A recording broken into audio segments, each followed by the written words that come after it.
naar binnen, ja? Ik kwam op de eerste verdieping en daar zag ik de opdracht. Een kaartenhuis bouwen. Fons! Jongens, wacht!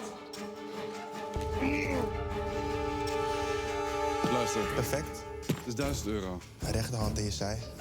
En zeg je Macarena. En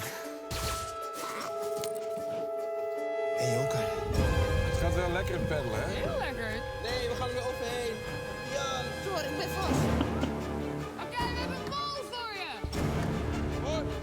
Boek de chaos graag naar de kandidaten. Jan.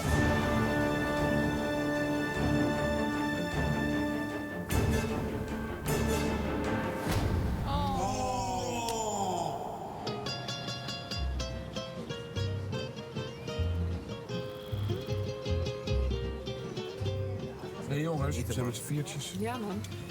Dat is toch ook lastig? Ja. Wel ongezellig hè, dat Riri weg is. Ja, ik had wel een andere samenstelling verwacht. Gehoopt ook. Gehoopt misschien ook. Aflevering 9, wie had dit gedacht? Maar ik zit er gewoon. En waarom durfde er nooit iemand bij mij te slapen? Omdat jij heel aanwezig bent. Ja, iedereen die bij jou in de kamer zeg maar, is blijven slapen, is eruit gegaan. De volgende dag. Deze rit was één groot avontuur. Het is natuurlijk wel een cliché waarschijnlijk, maar het is gewoon fantastisch. Het leuke vind ik eigenlijk ook het onverwachte. Je zit de hele tijd in spanning wat er nu gaat komen. Je weet het nooit, je moet het laten gebeuren. En ik hou heel erg van een onvoorspelbaar leven. En dat had ik de afgelopen 3 weken. Fantastisch, heerlijk. Halve finale, jongens. Maar het is ook nog eens de laatste kans dat we de pot even nog flink kunnen spekken. Ja, ik wil wel echt hoger dan 9000. Ja, kom op. Ja, Er moeten minimaal 3000 erbij. We zitten in aflevering 9. Ik had het niet durven dromen. En volgens mij voelen we dat allemaal zo. Het is zo vet om zo ver te komen in dit spel. Eigenlijk kunnen we alleen maar vieren dat we zo ver zijn. Op de halve finale, jongens. De halve finale. Jan. Jannetje.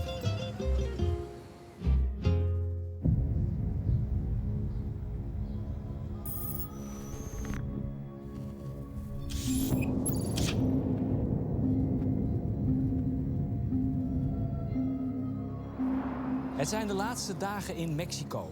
Anna, Fons, Kees en Rosario hebben nog maar een paar opdrachten om geld te verdienen voor de pot.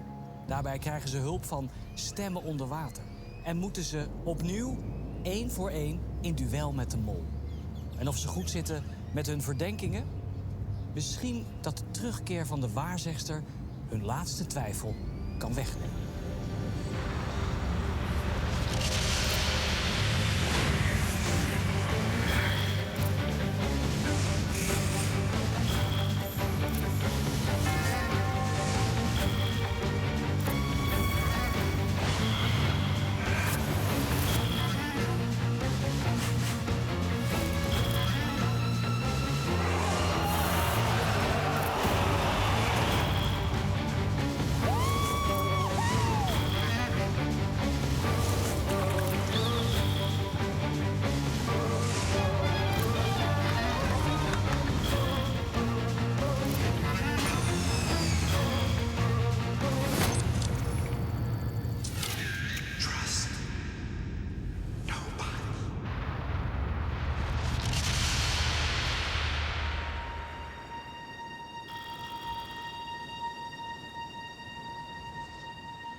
Goedemorgen.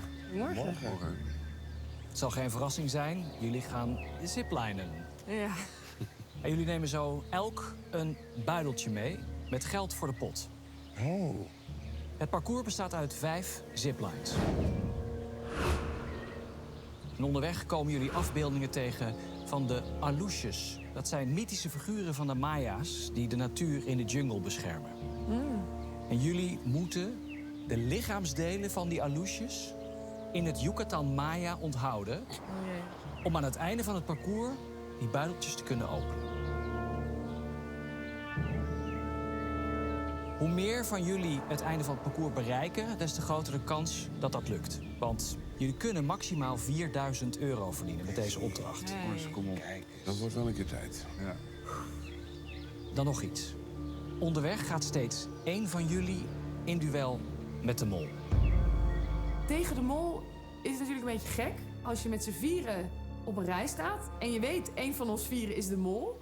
Hoe kan je dan tegen de mol spelen? Want die gaat zichzelf natuurlijk nu niet prijsgeven. Dus wat houdt dat dan in? Steeds als een kandidaat een puzzel sneller oplost dan de mol... mag de hele groep door. Lukt dat niet, dan blijft die kandidaat achter... en verliezen jullie het geld wat in diens buideltje zit. Ik ga jullie vragen om een buidel te kiezen. Van eentje die voor ons staat. Ja. Makkelijk. Oké.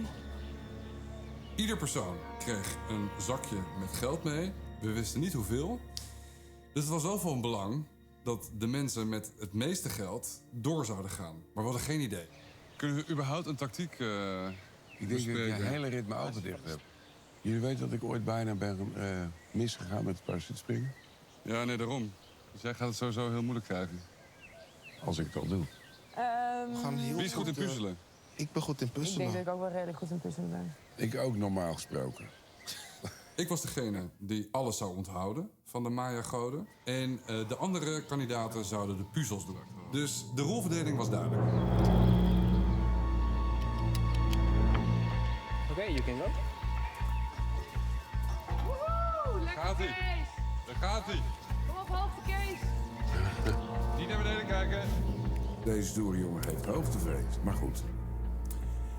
Je moet natuurlijk stoer zijn, dus ik ging toch maar omhoog. Met trillende knietjes ging Kees omhoog. Nou, gaat wel snel. Heel goed. Oh my lord!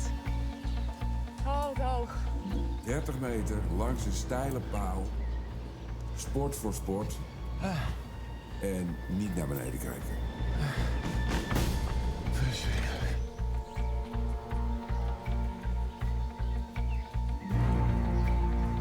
Ik had er wel echt zin in. Dit leek me echt een fantastische uitdaging. Ja, ik had gewoon echt zin in om naar beneden te roetsen. Oei, zwaarder dan ik dacht.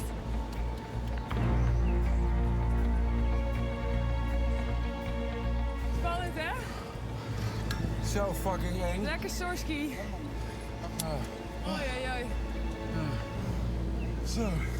Kijk nou, wat mooi. Ben je ook zo buiten adem? Het is best wel zwaar, hè? Ja, jezus. Zal ik eerst gaan en het mag af? Heel goed. Dan voel je opeens wind en je voelt je een beetje opzij gaan. En je kijkt zo recht naar beneden.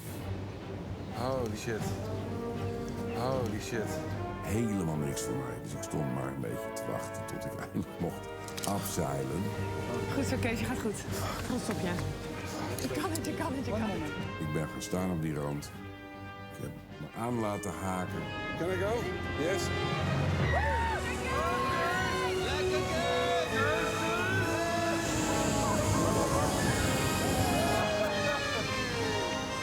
Ik ben gesprongen en vanaf dat moment, gek genoeg, was mijn angst weg. Ik vond het geweldig.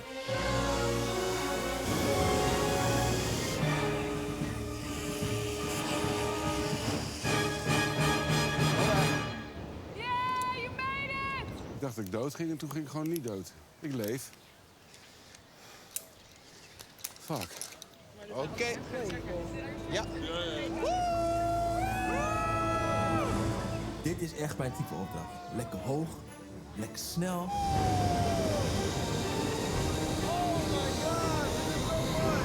Ik voelde me helemaal vrij. Alleen maar natuur. Ja, ik voelde me echt een action man gewoon.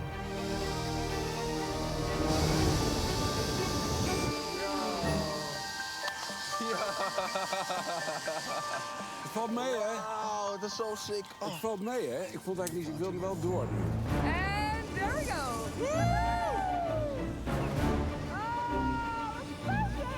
Ik heb 1 keer geziplined over de pier van Scheveningen. Maar dat is echt niet vergelijken.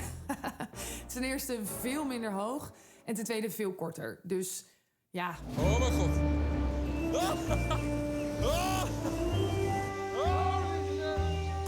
uitzicht over een soort van jungle.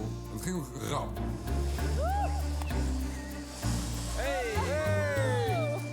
Hey, ik ben er vanaf hoor. Ja, jongens, je hebt het gedaan. Kees, ik ben trots.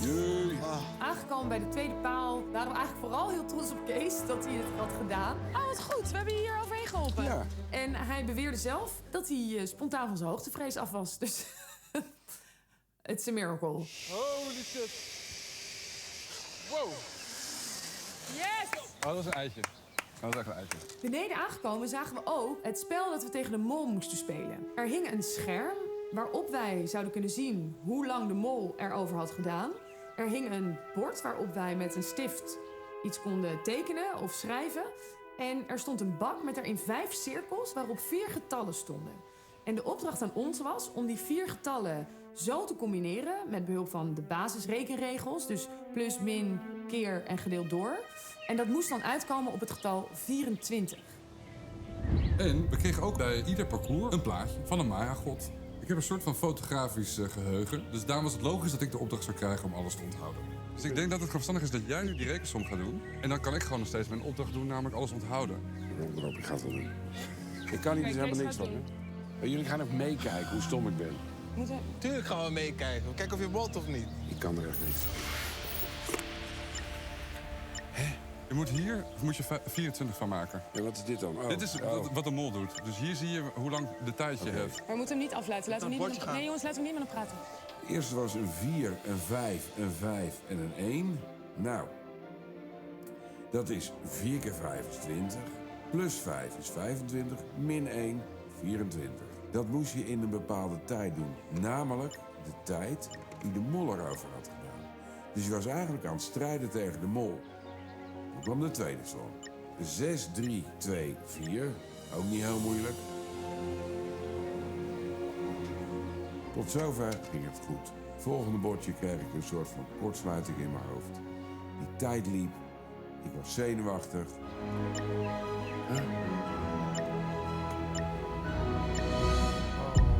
Klaar? Ja. Kut. Ik blijf hier. Ik heb de 2 opgelost. Sorry. En de tijd was om. Dus, helaas.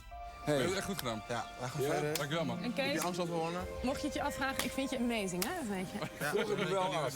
Kees redt het niet. Ja, helaas voor hem, maar ook helaas voor ons, moeten we hem achterlaten. Met dus de buidel die om zijn middel hangt, met daarin het geld dat hij had kunnen verdienen. Love you forever! Love you, love you. Hartje, hartje.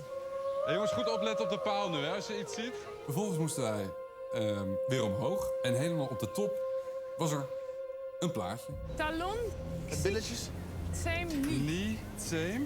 Wat is het same? Borst? Ik denk borsten. Borst, neus, Sik, oksel, oksel, talon. talon. Oh, moeilijk. Het leek op een soort van trolletje. En er waren dus verschillende lichaamsdelen beschreven in Mayaanse taal. Zullen heb je, we hè? allemaal iets onthouden? Dat is misschien wel slim, hè? Niet same kan ik wel onthouden. Niet per se makkelijke woorden, maar uiteindelijk met een beetje stampwerk zou het denk ik wel moeten lukken om die te onthouden.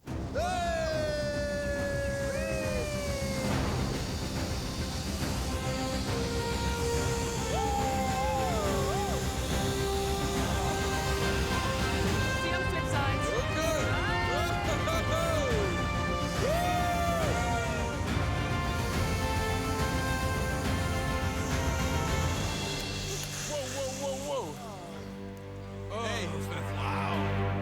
Hey. Maar Anna moet deze doen, hè? Ja? 100%. Waarom? Verdenk haar. Elke keer wordt de puzzel moeilijker. Nee, de laatste is het moeilijkst. Dus liever dat jij dat dan niet doet. Nee, maar als je erover nadenkt, zij wordt sowieso doorzippen. Ja. Of ze de mol is of niet. Dus ze gaat dit sowieso goed maken. Hij zei dat ik het moest doen omdat Anna er heel goed in is. En hij heeft gelijk. Maar ik weet, gewoon diep van binnen, dat Anna de tweede puzzel gewoon goed zou maken. 100% zeker. Want anders valt ze op. En ze heeft geen reden om het niet te doen. Als ze goed is in puzzelen, moet ze dit easy kunnen. Daarom. Je wil haar op die manier testen. Ja. Ik hoor gewoon dat ze het goed doet. Dus ja, toch maar voor de keuze gegaan dat Anna de tweede puzzel maakt. Oké, vriend. Dan moet je de derde wel echt goed doen. Ja?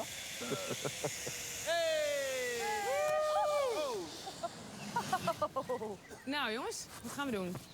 Ik denk dat jij deze moet doen, man. Ja? Ja, omdat de derde is toch het moeilijkste. En jij bent toch heel goed. Het beter dat we deze sowieso goed hebben. Oké. Toch? Dan doe jij die derde. Ja. Ja, ik ga mijn best doen. Zij vonden dat blijkbaar een goed idee. Ik weet niet waarom, maar ik dacht ook... oké, prima, als dit is wat de groep wil, dan doe ik dat.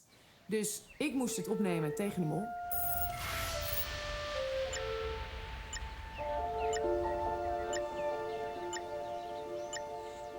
Ik vond het wel een beetje spannend, omdat ik eigenlijk vooral bang was om af te gaan. En dat ik net als Kees onder de druk van de priemende oogjes in je achterhoofd minder logisch zou kunnen nadenken. Jesus Christ. Dit moet je kunnen, dit moet je kunnen. Ja. Hebben jullie hem? Ja. Fuck. Ja, maar helpt niet, dit. Oké, als deze twee etterbakken het al zien, dan moet ik het ook zien. Gelukkig zag ik het. Het was de simpelste ooit. Het was namelijk alles plus elkaar. Volgende maakt niet uit, hè? Nee. Oh, vergeten. Het was een beetje spannend toen Anna begon aan de puzzel. Maar toen ze die eenmaal had, ging ze gewoon door allemaal heen. Supersnel. Heerlijk. Het leek alsof ze het al eerder had gedaan. Heerlijk. Ja. Nog 2. 21 plus.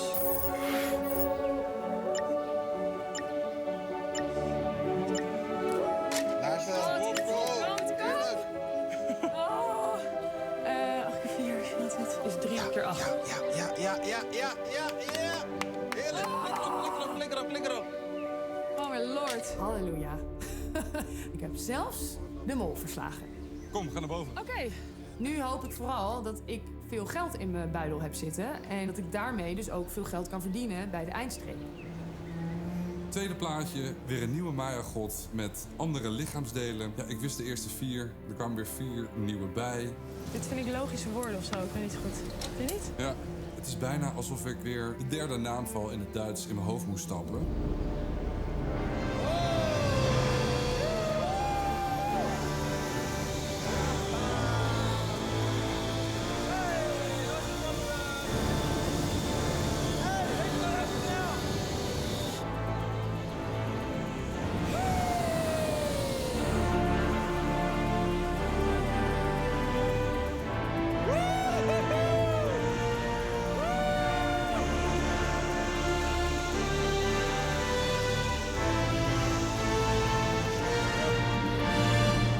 Weer een nieuw kaartje van een Maya-god. Er waren weer 4 nieuwe woorden. Kaart in mijn hoofd gestampt. Wat wil je als tweede dan? Of, Ik ga wel als laatste dan. Oh ja, onthoud maar lekker alles. Ja. Adios! Adios!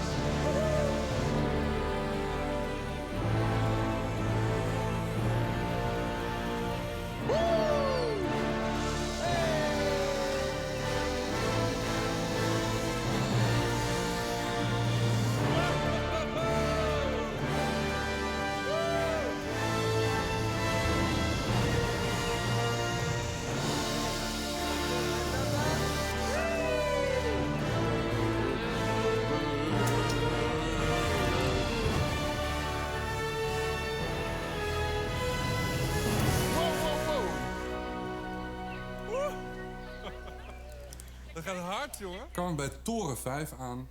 En daar moest Soor de laatste puzzel oplossen.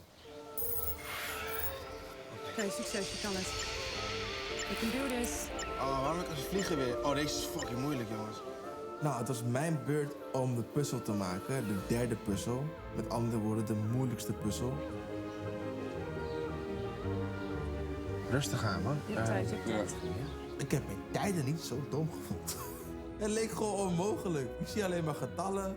Oneven getallen, grote getallen, kleine getallen. Het enige wat ik denk in mijn hoofd is, ja... het was gezellig, jongens. Maak de zipline verder maar af zonder mij. Toen ik de eerste goed had, voelde het wel een beetje als een overwinning. Toen de tweede voelde ik me nog veel beter. Oh, misschien kan ik het wel. 30. Dan heb ik het zo.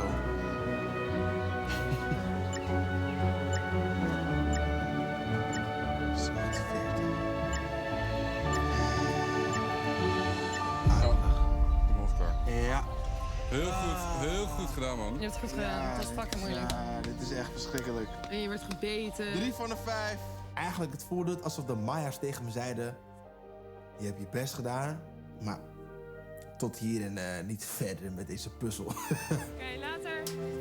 Ja, later. Je dit wel.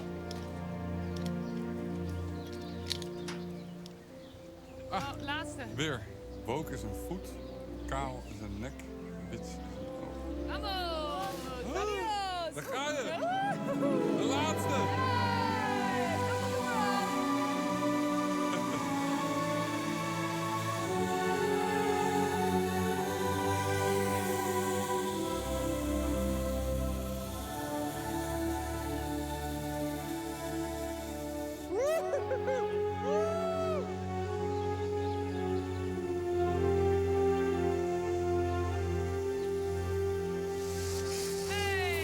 Oh, fantastisch. Lekker, hè? Echt. Anna en ik kwamen allebei bij het eindpunt aan en daar stond Rick klaar. Hallo. Hallo. Genoten? Heel erg. Zeker. Ja. Ja? Ja, het is Kees en Rosario niet gelukt om de mol te verslaan. En daarom staan jullie hier met z'n tweeën. Ik hoop dat jullie onderweg genoeg hebben onthouden over de aloesjes en hun lichaamsdelen. Laten we maar even kijken. Fons, deze is voor jou. Ja. Hoe heet een neus in het Yucatan Maya? Nee. Helemaal correct. Yes, goed gedaan. Je mag hem openmaken.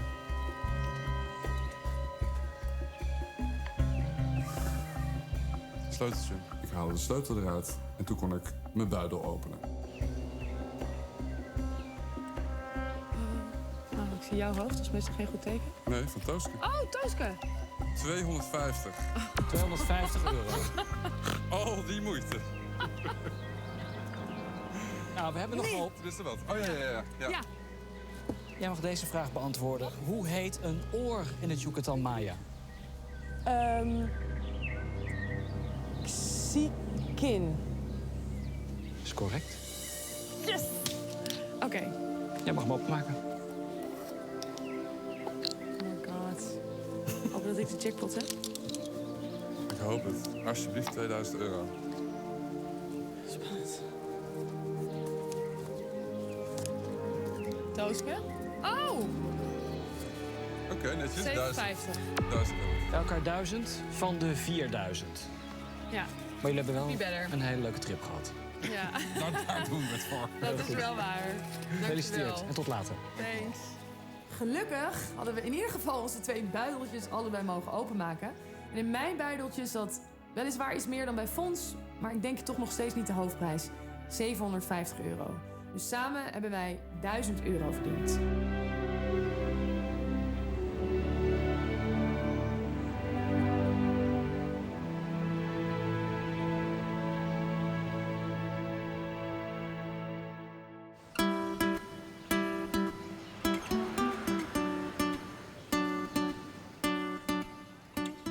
Cheers. Skal. Skal. Oh, wat kan koffie lekker zijn als je dat een tijdje niet hebt gehad? Bij de lunch hebben we eigenlijk alleen maar gesproken over, een beetje vragenlijst. Een beetje over wat er gebeurd is, of wie we kunnen vertrouwen, wie niet. En over het feit dat het 1000 euro in de buidel zat voor hun 2. En de rest die van Kees en ik. Ik vind het gewoon bijzonder dat het ons toch weer is gelukt om het laagste bedrag in de pot te krijgen. Nou. Laatste, nee, 2 lagen. 1000. Nou.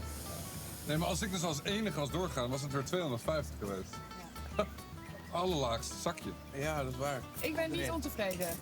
Maar ik baal wel dat ik niet mee moet. Ja, dat snap ik. Ik wou ook dat jij die test niet goed hebt gedaan. Nee, dat snap ik. Nou. Terwijl ik toch gewoon wiskunde VWO had. Ja. Ja, het was wel echt moeilijk. Nou. Volgens mij was die eerst weer heel makkelijk. Maar ik zat gewoon helemaal vol adrenaline van dat ding nog. Ik had dus juist zeg maar een soort doodsangst overwonnen, moest toen een puzzel doen. Maar je bent je over je angst heen, Kees, dus dat is op zich al winst, toch? Nou ja, je moet het natuurlijk. Ik had ook wel besloten, ik ga het gewoon doen, fuck niet. Maar gek dat zoiets zich in je kop nestelt, hè? Angst. Lekker.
Om geld te verdienen met de laatste opdracht moeten de kandidaten deze schat openen.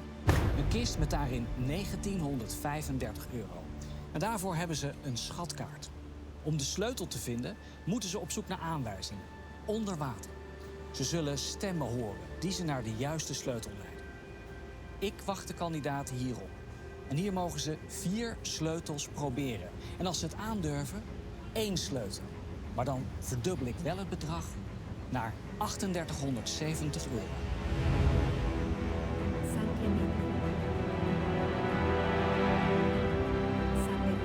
We komen aan op een plek die weer prachtig blauw water heeft, wit zand. En je begint er bijna aan te wennen hoe mooi het hier is. En gelukkig mochten we deze keer ook daadwerkelijk in het water de opdracht uitvoeren. We zagen 4 houten plateaus met iedere plateau 20 sleutels. En er bleken 4 muziekboxen onder water te zijn. En we moesten ons splitsen. 2 mensen die bij de houten plateaus bleven staan en 2 mensen die onder water gingen om te luisteren wat er precies gezegd werd uit die box. Santa Clarita. Conchica. Wacht even, die gaat te snel, we zijn nog niet klaar. Conchica, ik luister even verder. Er werden onderwater namen genoemd die correspondeerden met de naam op die naamkaartjes. De namen die je kon horen waren de namen die van die borden af moesten. Zo zou er op ieder bord 1 naam overblijven. Ik heb ook echt gevonden. San José. Ik hoorde de vrouwenstem vrij helder. San José. San José. San José. San José! San José nog weg. En als ik dan weer een aantal namen te horen kreeg en het begon vaak met San of Santa, dan schreeuwde ik dat naar Soor en Anna en zij haalden de sleutels van de houten plateau. San Rogero. Wie? San Rogero. San Rogero? Ja. Ja, zie je die staan? Nee. Soor en ik zijn afhankelijk van de woorden die Kees en Fons roepen. Zij roepen dingen door elkaar, maar we moeten ook heen en weer tussen 2 tafels allebei. Dus tegen de stroom inlopen naar een tafeltje waar dan ook weer 20 sleutels liggen. Heel snel scannen, heb ik die naam gehoord. En dan wordt de volgende naam alweer geroepen, terwijl je nog bij het andere tafeltje wilt checken. San Roberto of San Rogero? San Rogero. Ik heb Roberto. Nee, niet Roberto. Die moeten we houden. Het eerste wat ik deed was alle sleutels die ik zag omdraaien en sorteren in een nette rij, zodat ik van boven naar beneden alle namen in één keer kan aflezen. San Diego. Welke was het? San Diego. Nee, ligt hier niet. Hier, ik zie helemaal niks. Santa Donna. Santa Donna. Onze tactiek was dat Kees en Fons in het water lagen Santa Teresa. en eigenlijk alle namen riepen die ze hoorden. Santa Teresa. En ik herhaalde de namen naar Anna. Santa Teresa. Anna. Ja, ik zie hem niet. Het gekke bij deze opdrachten is, en dat is vaker in dit spel, heb ik gemerkt, het klinkt heel makkelijk. Je denkt, hoe kunnen we dit verpesten? En toch is het in de praktijk moeilijker dan je denkt. Jongens, ik zie er geen 1. Ik heb er hier wel. Oh my god, stroming. San Miguel. Moet je nog een keer zeggen? Nog Lucia. een keer. San José. Santa Teresa. Oh my god, ik heb er geen 1. San Miguel. Ja, heb ik. Moet die weg? Ja. Oké, die doe ik hier. San Martin. Ja, heb ik. San Martin. San Martin. San Kees, ik Diego. heb meer van je nodig. Santa Natalia. Santa Fernanda. Ja, check. Lekker bezig. Ja, het ging heel goed eigenlijk. Heel scherp. Ik ben nog nooit zo trots geweest op ons allemaal. Santa Valeria. Ja, Zijn allemaal bij jou. allemaal hier. Samantha. Wie? Samantha. Clara. Samantha en Clara. Clara ligt daar volgens mij. Soor en Anna die gingen best wel lekker. Die bevestigden ook als ze de naam hadden gehoord en haalden ook volledig de sleutels weg van de namen die ik schreeuwde of Kees. Marcos. San Marcos. Jongens, ik heb hier een superrijder. Die gaat hier lekker. Santa Riana. Het was best lastig te verstaan. Het klonk een beetje zo. Van Anna. Dat was een beetje moeilijke woorden. Ambres. Is al weg. Hebben jullie ze nu allemaal? heb jij nog? Ja, hier nog 10, daar nog 6 of zo. Ja, ik ook. Jeetje. Oh, we moeten iets doen. Wil je even bij mij San kijken of Bruno. deze geweest zijn? En dan moeten we gewoon gaan. Isabel.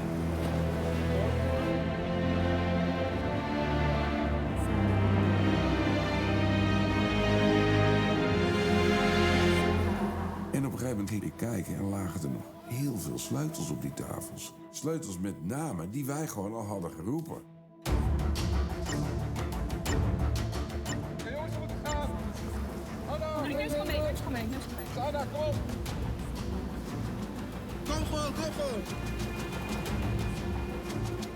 Ik voelde de tijdsdruk en dus besloten we dat we genoeg sleutels hadden en moesten we naar de boot rennen. Want daar bleek een kaart te liggen. Puerto San Felipe, hier zijn we. Het is gewoon echt pal aan de overkant. Oh, het is aan de overkant. Ja, we zijn hier nu. Het is op land. Ja. En op die kaart stond waar we naartoe moesten varen. En dat bleek Puerto San Felipe te zijn. Puerto San Felipe. Het is op land. We moeten naar vastland. Wat me opviel is dat we gewoon met heel veel sleutels uiteindelijk naar de boot gingen. En we dus niet geëindigd waren met 4 sleutels, zoals de bedoeling was, maar met 20 sleutels misschien wel. Zullen we heel even kijken naar die sleutels, jongens? Ja. Jullie nog dingen? Oké, ik ga ze voorlezen, ja? Ja, San Arturo. Ja, hebben we gezegd. Moet hij eruit? Ja. San Timothy. Hebben we niet gezegd. San Bruno. Oh, Victoria. Bruno hebben we gezegd, toch? Ja, volgens mij ook. Victoria? Nee, Victoria niet. San Igmar. Nee, niet gehoord. San Lucius. Ja. Ja, Lucius hebben we. Ja. Er zaten dus toch weer een aantal namen tussen die ik zelf heel hard had gezegd, maar Kees ook. Een voorbeeld was San Miguel, San Carlos. Santa Elena. Ja, die die heb ik ook Zal ik gehoord. die even bij de twijfel Ja, vallen? nee, heb ik gehoord gewoon.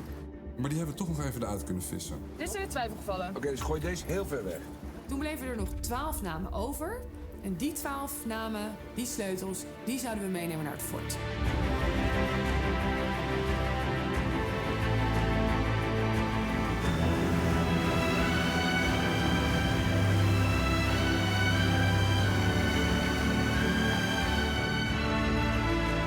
Oké, jongens, go!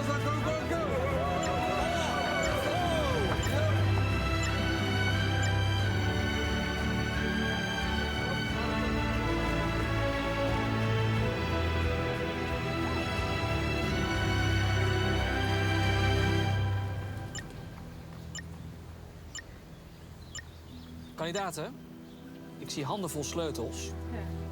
Jullie mogen maar met maximaal 4 sleutels naar de kisten komen. Of, als jullie het aandurven, met maar 1 sleutel. Waarmee je dan probeert je schat te bemachtigen. En dan verdubbel ik het te verdienen bedrag naar 3870 euro. Het is wel een gok, Met 1 sleutel. behalve voor de mol. Want die weet in welke kist het geld zit. En ook welke sleutel daarop past. Oké, de vraag is, gaan we 4 sleutels kiezen of gaan we er 1 kiezen en voor de verdubbelaar? Nee. We gaan voor 4, want dat heeft een veel grotere kans dat we geld binnenhalen dan met 1. Ja, we hadden dus nog 12 sleutels in handen. En om daar nou 1 van te kiezen, dat leek ons toch een beetje te spannend. Hoewel Kees dat heel graag wilde. Zullen we gewoon 4 doen? Ja, en Oké, dit waren de juiste. ja, en jullie voel me aan welke het nou was, ja? Ja. Van de 12 kunnen we er 4 kiezen. De kans dat er 1 van de 4 in ieder geval past, dat zou toch lekker zijn. Santa Madeline. Zou ik niet aandurven. Nee. Santa Oriana. Dat heb ik ook echt niet gehoord. Ik heb die ook niet gehoord. Santa Isabel. Ik Die zou ik niet doen. dat ik die wel Twijfelgeval. gehoord. Twijfel, die gaat weg. At the end of the day, weet je, einde van de dag, kwam het toch een beetje op gut feeling. Ja. Ik zit te twijfelen tussen Amalia en Ines. Hou Ines weg. Nee, maar Ines hebben we volgens mij echt niet gehoord. Die is heel makkelijk. Amalia heb ik ook echt niet gehoord. Oké, Deze 4. go. Mag ik het doen? Ga maar. Zo. Ja. Pas niet. Pas Doe niet? maar de volgende. Moet het meteen verder? Ik hier weer anders. Oh, kut. Oké, ik kom het vol. Oh, deze past, maar het werkt niet. Dan is hij Harder draaien. Ja. Nee, dan is hij niet goed, jongens. Het leek alsof de sleutels pasten. Echt waar, het leek zo simpel. Nee, deze past niet. Deze past helemaal niet. Mag ik ook proberen? Echt bedroevend. Ja, deze mag er niet eens in. Jeetje. Het was echt chaos. En er ging geen enkele kist open. Deze past echt nergens in, kom weer maar. Nee, dat kan echt niet, jongens. Probeer deze maar. had ik al proberen. Nee, deze ook niet. Deze ook De niet. eerste die wel past. Nee, allemaal niet. Passen geen van allen. Oh. Nee, dat is niet waar. Ik probeer het even. Ja, de tijd is om, jongens. De tijd is om. €0 voor de laatste opdracht. Oh, jongens. Geen één van de 4 door ons uitgekozen sleutels werkte op de kistjes. Hier moeten we het mee doen met deze pot. Morgen de finale test. Bereid je er goed op voor. Ik wens je een fijne avond. Jongen, hoe kan dit nou? Hoe kan dit? Hoe kan dit? We zijn echt slecht. Dit is zo... Ik denk dat het echt misschien wordt. Ik wil niet zeggen, hè. We hebben geen broek aan en geen shirt. Geen shirt. We hebben geen Maar wel geld. mooi. Geen haar kunnen doen. Hey. Dat is dan je slotopdracht. Gênant stonden we daar. In ons zwembroekje met onze natte haartjes. Helemaal verwaaid. Met onze sleuteltjes die niet pasten op die kistjes. Ja. Ja, de mol heeft het goed gedaan. Dat is het enige wat ik kan zeggen.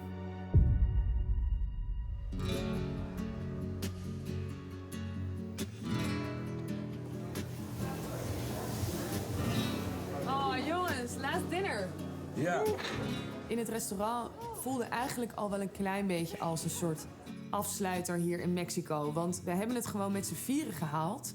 De sfeer is supergoed. We zijn vrolijk. We vinden het vooral gewoon geweldig om in deze fase te zitten. En tot hier te zijn gekomen. Hey, hebben jullie nog jokers?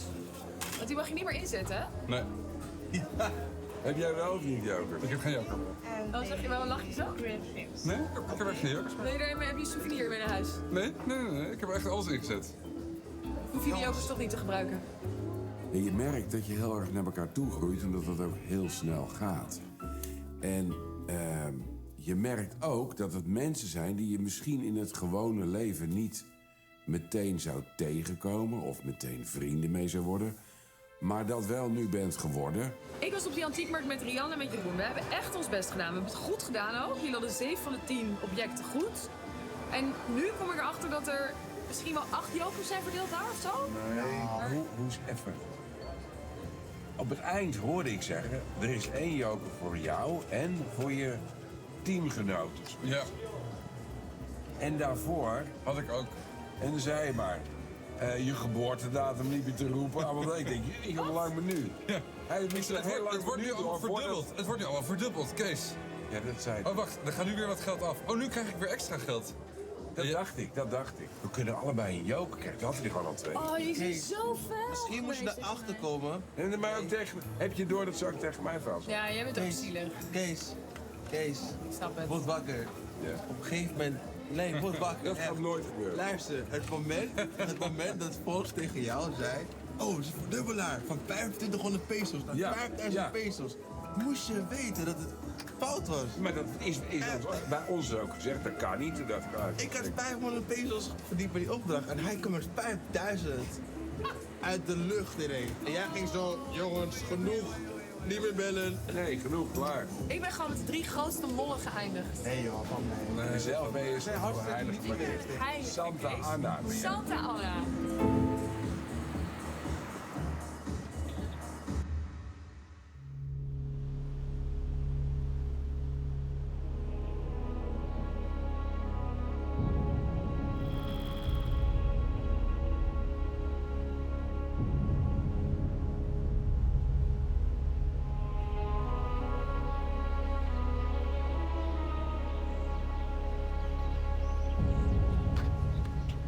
Rosario, jouw zoektocht naar de mol is bijna voorbij. Terwijl je al zo dichtbij was op de eerste dag, doe je de mol de hand schudden, zonder dat jij het doorhad. Sindsdien heeft de mol, steeds als jullie met opdrachten geld wilden verdienen voor de pot, geprobeerd om de boel ongezien te saboteren. Of heb jij het wel gezien? Heb jij het patroon van sabotage ontdekt? Denk jij te weten wie de mol is? Ja? Ik denk het wel. Ja, ik denk het. Je gaat zo de finale test maken. Maar voordat je dat doet, mag je nog 1 keer een bezoek brengen aan de waarzegster. Die zal jouw verborgen zaken onthullen. Oké. Misschien word je gesterkt in je vermoedens en blijf je bij de keuze voor jouw mol. Of je krijgt nieuwe inzichten. En is dat bezoek bepalend voor jouw toekomst in het spel? Word je de winnaar of niet? Of ben jij de mol? Succes met de finale test. Dankjewel. Maar weet dat nog 1 van jullie gaat afvallen. Vlak voor het einde. Mag die kant op. Dankjewel.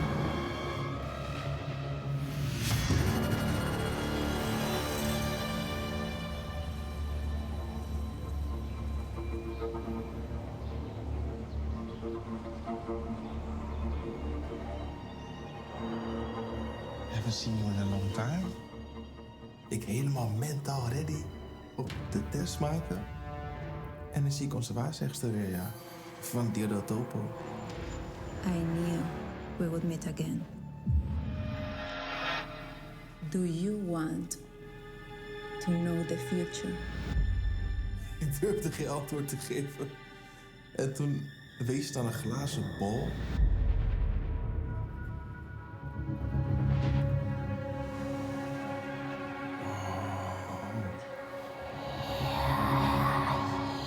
En ik zag daar alleen maar mensen verkleed in smink en maskers. En onze mol zat er blijkbaar tussen. Het ging snel. De gezichten waren denk ik 1 seconde in beeld en dan wisselden ze alweer. Dus het was heel moeilijk om door de schmink heen te kijken en te denken, zie ik nou mijn mol daar? Ze waren heel goed gesminkt. Je moest heel goed kijken. Het ging heel snel. Maar daar moest ik het mee doen. Ik keek heel goed en ik probeerde mijn mol te zien, maar dat gebeurde niet. Ik zag niet mijn mol. Now, you should know. Yes, I do. Thank you.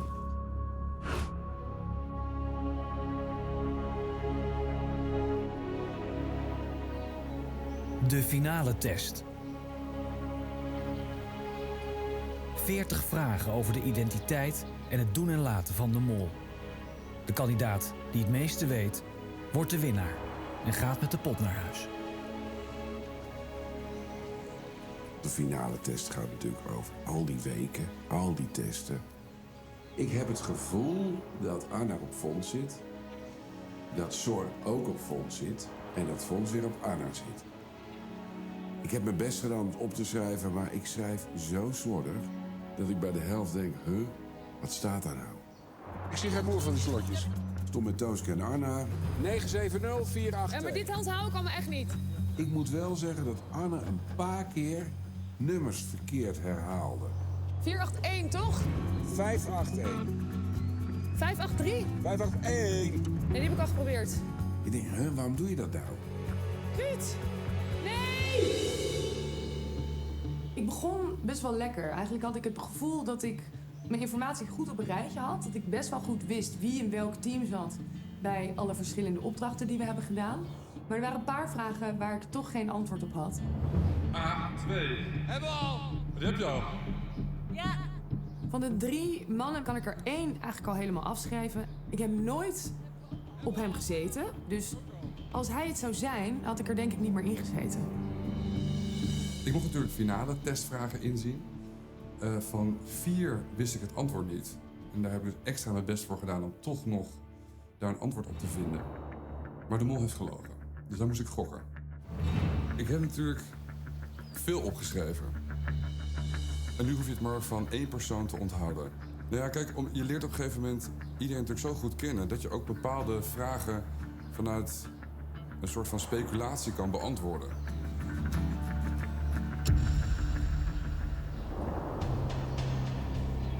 Ik heb natuurlijk de finale testvragen gezien. Ik heb nog niet echt het antwoord op allemaal gekregen. Maar ik denk dat ik zeker wel minimaal 8 vragen meer goed heb dan als ik die vragen niet gezien had. Dus ik heb wel een voorsprong op 1 persoon. Mijn mol heeft heel veel geld uit de pot weten te weerhouden. Ik heb wel het gevoel dat ik de mol heel snel in mijn vizier had. En na een tijdje wel heb kunnen bevestigen bij mezelf.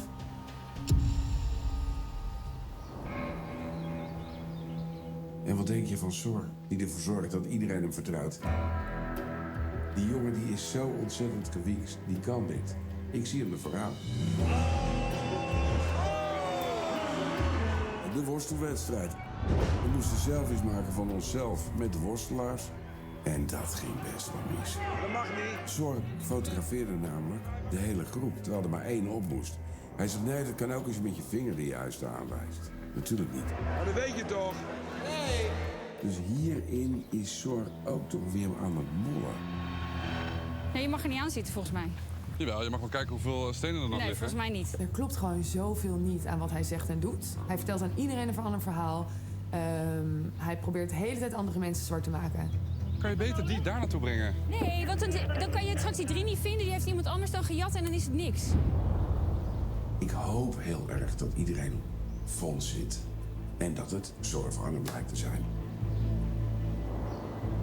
Ik was wel een beetje bang voor de tunnelvisie. Want ja, je bent op een gegeven moment vanuit een gekleurde bril naar bepaalde kandidaten aan het kijken. En dat deed ik zeker, want ik vond op een gegeven moment alles verdacht. Ik moet eerlijk zeggen dat ik super zelfverzekerd hierheen ging en dacht... ik ga dit helemaal nailen. Ik ga 40 vragen goed beantwoorden. Ik mag er alleen niet te lang over doen. Er zaten toch een aantal vragen tussen waarvan ik het antwoord gewoon echt niet wist. Mocht iemand op dezelfde mol zitten als ik... dan weet ik niet zeker of die het misschien sneller heeft gedaan... of toevallig een antwoord meer goed heeft dan ik. Ik voel me eindelijk een beetje gewoon verlost van het constant nadenken. Dit is mijn mol, dit is waarvoor ik ga.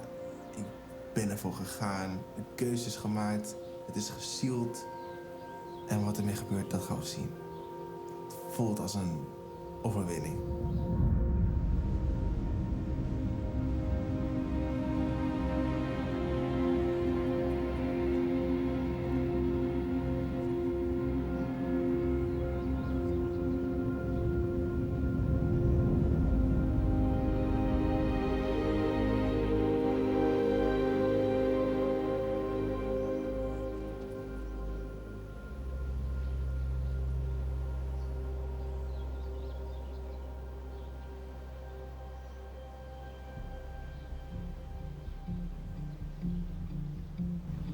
Kandidaten, het spel is gespeeld.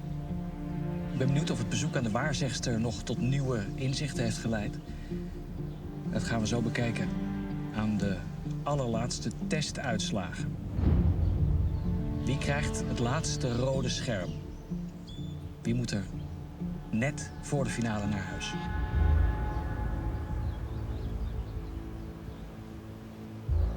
En wie mag zich finalist noemen van dit seizoen van Wie is de Mol?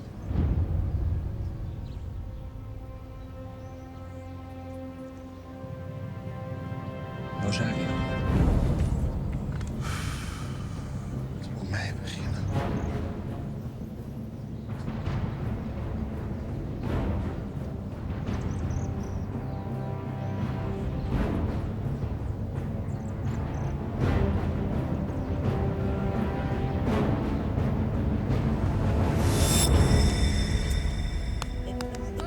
Finalist, jongen, je bent finalist.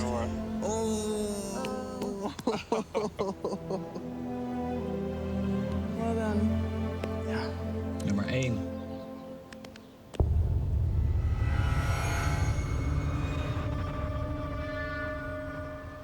Anna.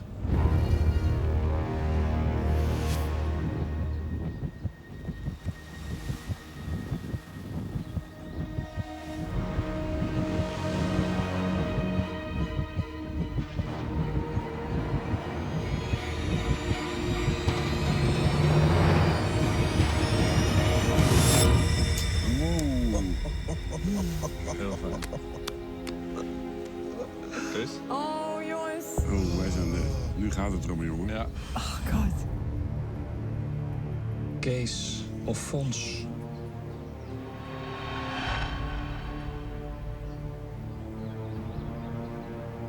Kees.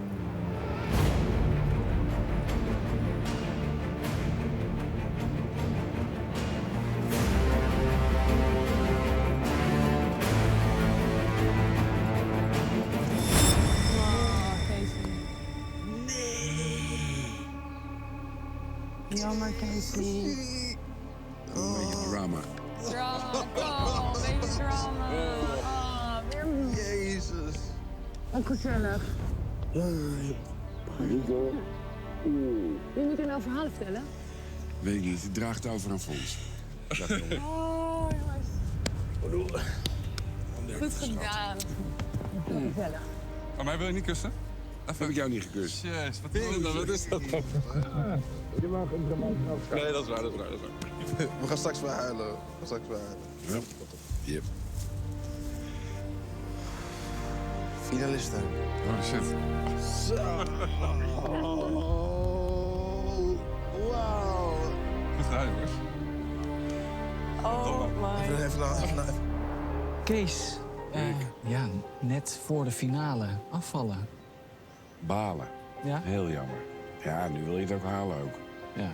Onderweg had ik een paar keer gedacht, zit ik goed? En nu dacht ik, nu moet ik doorstoten. Maar wat is er misgegaan dan? Ik heb gewoon verkeerd gegokt.